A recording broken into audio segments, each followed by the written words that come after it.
Tonight, the man who was shot and killed by Winnipeg police on Sunday has been identified.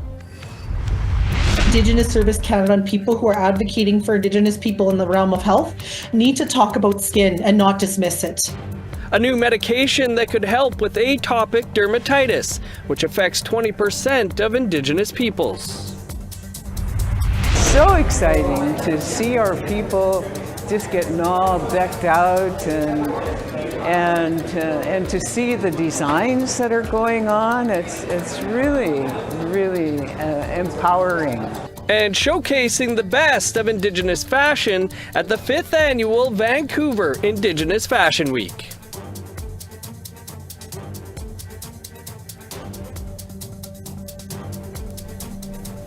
Good evening, I'm Dennis Ward. Welcome to APTN National News. Lake RCMP in Manitoba are asking the public's help in finding who may be responsible in the shooting of 2 people earlier this week. One of the victims is only 16 years old. On Monday, November 25th, around 4:50 a.m., Lake RCMP responded to a report of shots fired near a home on the Pimicikamak Cree Nation. At first, no suspects or victims were found, but at 6:20 a.m., they were told that 2 people were brought to the local nursing station with gunshot wounds. An 18-year-old from Winnipeg and a 16-year-old from the Saugeen Anishinaabe Nation north of the city. Both were in stable condition. However, the 18-year-old's condition turned critical. Both were medevaced to hospital in Winnipeg. RCMP are asking anyone with information to call the Cross Lake Detachment at 1-204-676-2600 or Crime Stoppers at 1-800-222-8477. A man who was shot by Winnipeg police on Sunday has been identified as 24-year-old Jordan Charlie. Charlie was originally from Iqaluit, and he was released from a provincial jail just days before his death. On Sunday evening, Charlie was shot multiple times by Winnipeg police officers after they say he stabbed another officer with an edged weapon and refused to put it down. He was taken to hospital and pronounced deceased. The police officer survived. According to the Winnipeg Free Press, Charlie had just finished serving a 6-month sentence for assaulting hospital security with a knife. Before that, he served 4.5 years at the Stony Mountain Penitentiary north of Winnipeg.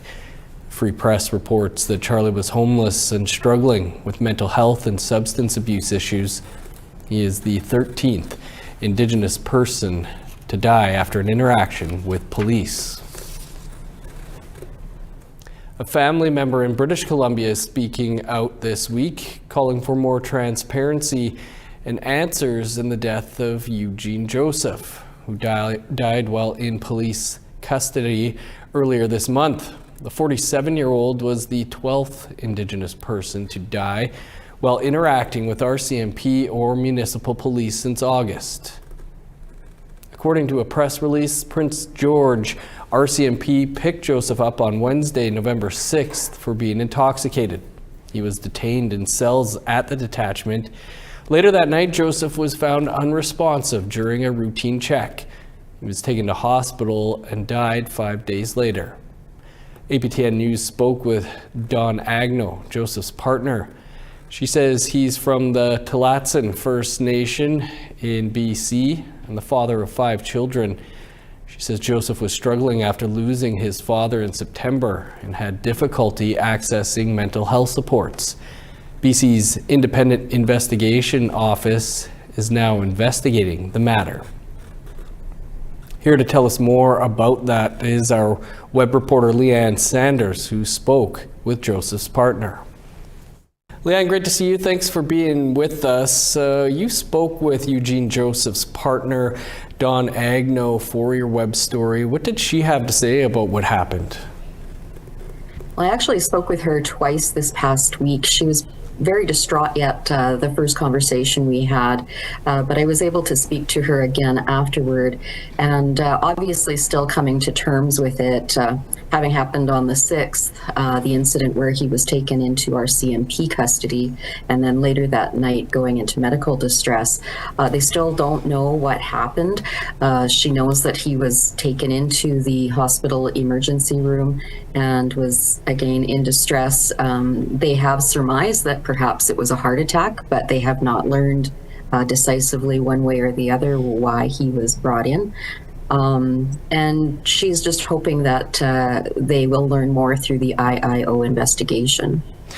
Leanne, according to Agno, Joseph was struggling with mental health issues after the death of his father in September. Do you know, was he able to access any help? According to her, they had a lot of difficulty trying to get help for him. They had made numerous visits to mental health facilities trying to get him help, and they were denied when they went to the band because they hadn't been living on the nation in the previous 30 days. So they weren't able to get help through either avenue, and she said it was very disheartening. And the evening that the incident happened, they had been in the emergency room for 5 hours trying to get care. So from 2 a.m. till 7 a.m., they sat there trying to get help. And in the end, they were told to go home. He was given some Ativan and they were sent on their way. What is the family hoping that will happen here next? Well, they obviously want answers as to what exactly happened to him, but they are also hoping for some change for their people. She had mentioned that they have no idea what went on in the RCMP detachment, and she would like to see other inquiries have suggested perhaps having an independent agency have a representative in police cells when there are people there, just to have an eye on things. But again, she's just hoping for positive change to come from this. And she told me this morning that the family is actually meeting with the IIO on Thursday morning to get an update. Leanne, we'll leave it there, but looking forward to what comes out of that meeting as well. Thanks for joining us in your reporting on this. You're welcome. Thanks. The Yukon government says it's investigating a suspected leak at an abandoned mine. The Wolverine mine is located between the Casca communities of Ross River and Watson Lake. The underground mine operated from 2009 until 2015 when it was abandoned by Yukon Zinc Corporation. The territorial government is now responsible for the site. It says contaminants were detected in water flowing through pipes beneath the mine's tailings facility. It found elevated levels of zinc, cadmium, selenium, and cyanide, with zinc levels exceeding federal regulations. The government says additional water samples passed acute toxicity tests, indicating no immediate harm to human health or aquatic life. Still to come tonight, we'll tell you about one Indigenous woman's journey into the male-dominated field of aircraft maintenance engineering. Plus, first of its kind Métis fiddling program. To me, this kind of fiddling is about the feel and about the life and the joy that comes from it, rather than just reading notes off a page.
Welcome back.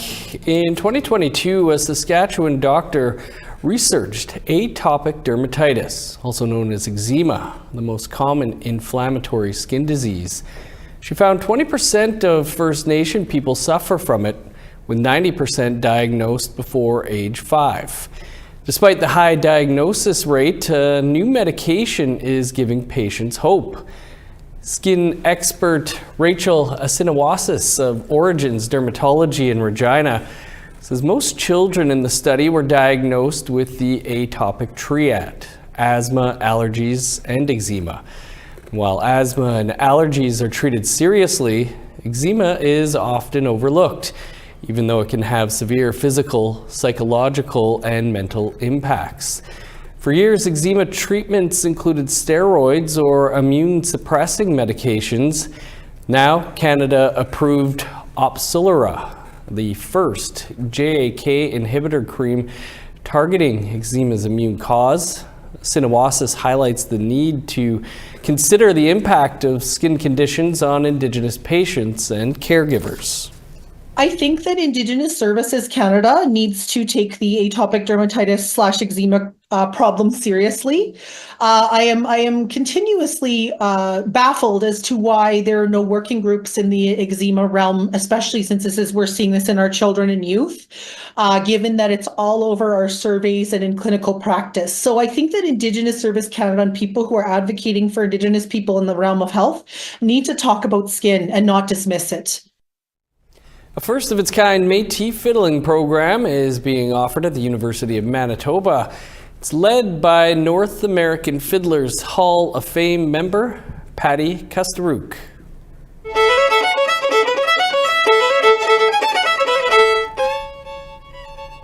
Kustarook's Red River Métis has been fiddling for 50 years. During the semester-long program, 10 students will receive private lessons from her. They also get a free instrument rental.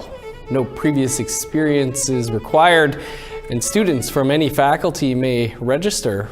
Krista Alexin is an Indigenous Studies master's student from the Kakawistahau Cree Nation in Saskatchewan. She signed up in September as a newbie. She says playing the fiddle helps her unwind and navigate her research. When I kind of get stuck, I notice it's a good time to practice my little song. So I go play Twinkle Twinkle or Carry Them Down Cabbage is my other song. And I find it gets my thought process flowing, or I go a different direction. And so now I'm going to stay on with the fiddle. And I think instead of just jingle dress and drumming in the summer, I'm going to try to see who I can meet up and learn a little more fiddle from. Fiddling, it's an oral tradition, so we do use music if we have to, but it's more of listening, and I like to teach by ear more than rely on the notes on the page, because to me this kind of fiddling is about the feel and about the life and the joy that comes from it, rather than just reading notes off a page. Women make up only 7.4% of trades workers in Canada, and even fewer are Indigenous. But Desiree Charlton, who recently graduated with her aircraft maintenance engineer diploma, wants more Indigenous women to join her. She shared her journey and vision with APTN's Sierra Bettens. My name is Desiree Charlton. I'm a proud Indigenous woman from Lake First Nation. I'm a level 2 aircraft maintenance engineer, and I just recently graduated the aircraft maintenance engineer diploma program at Red River Polytechnic. Desiree Charlton remembers the first time she sat in the co-pilot seat of a plane. She was just 7 years old. During the flight, the pilot let me kind of take control of the aircraft, and I was able to, pull the nose up and do a little dive, and I still remember that feeling to this day. The feeling I got in my heart, and I loved it. I loved aviation. 2 decades later, the 27-year-old's dreams have taken flight as an aircraft maintenance engineer. But the path there was turbulent. Charlton grew up between Winnipeg and the Lake First Nation, over 11 hours away from the city. I had to move alone to the city without my mom and my sister to finish high school. And that was really challenging for me. I felt very alone. And it was hard on me. And that led me to eventually drop out. In 2021, Charlton earned her GED, followed by an Introduction to Trades course. I was taking a 2-hour bus ride to school and home every day when I was 5-6 months pregnant. I remember taking my last exam for Introduction to Trades, and it was my due date. And I remember I had my laptop set up on the kitchen table, and I was doing my last exam on an exercise ball, trying to induce labor. After graduating from the trades program, she took a year off to raise her child. When she was ready to land back in school, she sought the advice of a career counselor. They kind of said, aircraft maintenance engineering sounds like you would enjoy it, but I don't feel like you'd fit in. Determined to prove the counselor wrong, she enrolled in Red River College Polytechnic's Aircraft Maintenance Engineer diploma program. During the 2-year program, she won several awards and scholarships for her hard work. I competed in Skills Canada. I was in the provincials. I placed 3rd out of Manitoba, so I'm proud of myself for that. She credits her family and community for inspiring her to keep going. I felt like everyone back home was cheering me on, and whenever anything happened, they reached out to me and they let me know they were proud of me and they were excited for me. Now, as a Level 2 aircraft maintenance engineer working for Perimeter Aviation, she shares what she told the counselor who doubted her. She said I couldn't do it. I did it, and I'm still going. There's still a lot for me out there. I'm still learning every day. I'm here, and I'm taking up space. While she's currently the only Indigenous woman in her male-dominated workplace, she hopes others will join her. We need more Indigenous people in aviation, Indigenous women in aviation. Like we deserve to take up that space. Sierra Buttons, APTN National News, Winnipeg. Good stuff, Desiree. Great story there. Time for one last break here. Still to come, though, the 5th annual Vancouver Indigenous Fashion Week just wrapped up. We'll tell you all about it. To be able to feel like it's not just a fashion show and it's a community-based thing, it's revolutionary.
Welcome back. Time now for our photo of the day.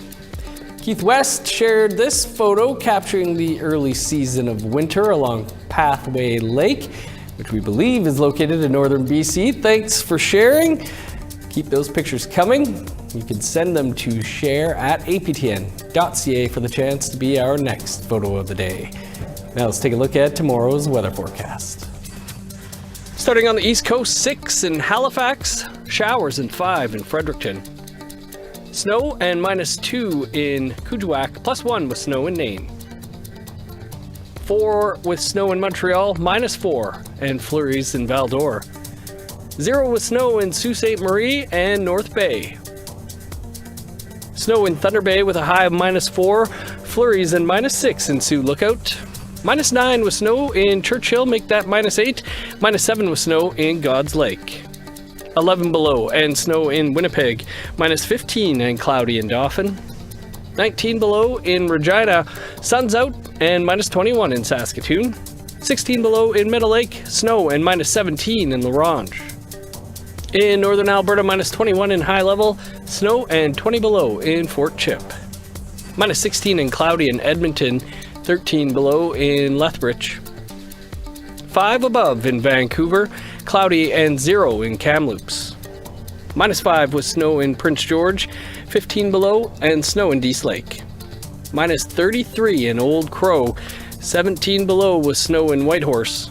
29 below in Yellowknife, -33 in Norman Wells. -22 for Sax Harbor, 21 below and snow in Polituck. -16 with snow in Chesterfield, 27 below in Baker Lake. -25 in Resolute, -21 with snow in Joe Haven.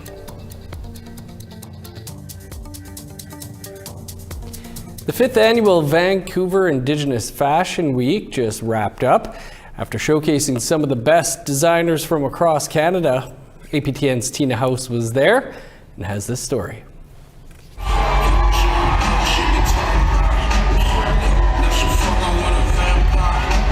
Over 4 nights, Vancouver Indigenous Fashion Week 2024 featured 29 designers from across Canada and over 80 models of all ages.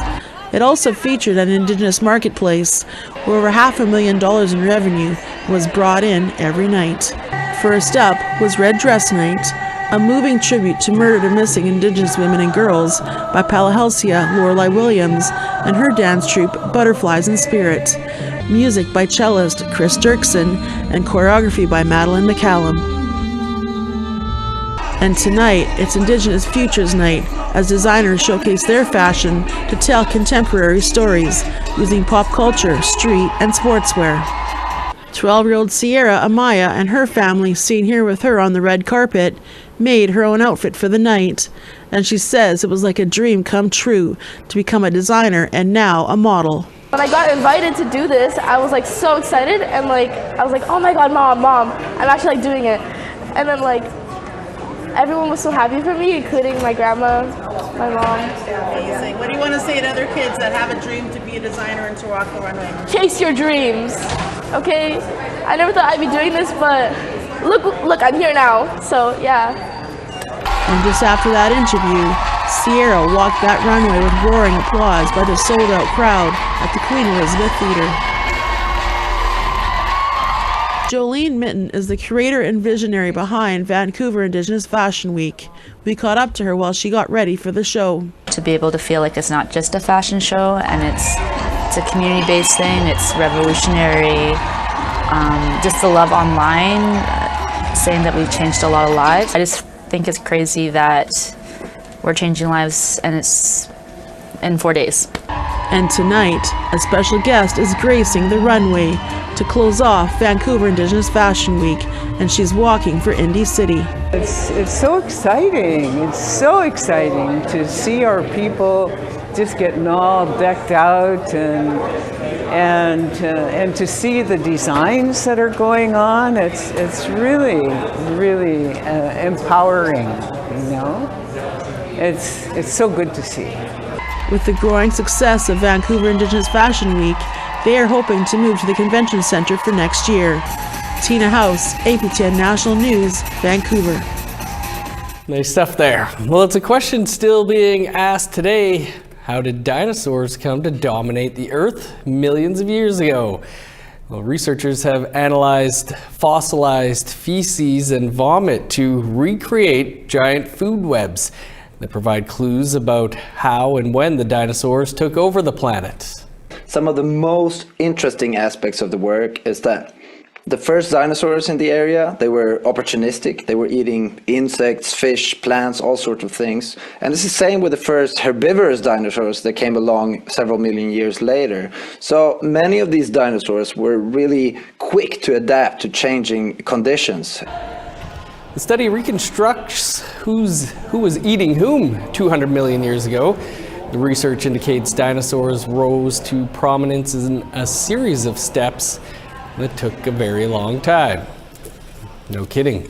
Police thought a shoe thief was on the loose at a kindergarten in Japan until a security camera caught the furry culprit in action. Furry culprit. A weasel with a tiny shoe in its mouth was spotted on the video footage after police installed 3 cameras in the school. The weasel scattered shoes around and took 15 before police were called. The stolen shoes were never found, and remaining shoes were made safe after nets were installed over the cubby holes. The weasel is still on the loose. Okay, that's all the time we have for your APTN National News for this Wednesday. For news anytime, though, you can visit our website, aptnnews.ca. Creason will be here tomorrow at 1 p.m. Eastern Time for your first look at the day's news. And I'll be back here tomorrow night at 6 p.m. Eastern. Dennis Ward, Marcy McGuich, thanks for being with us. Have a great night.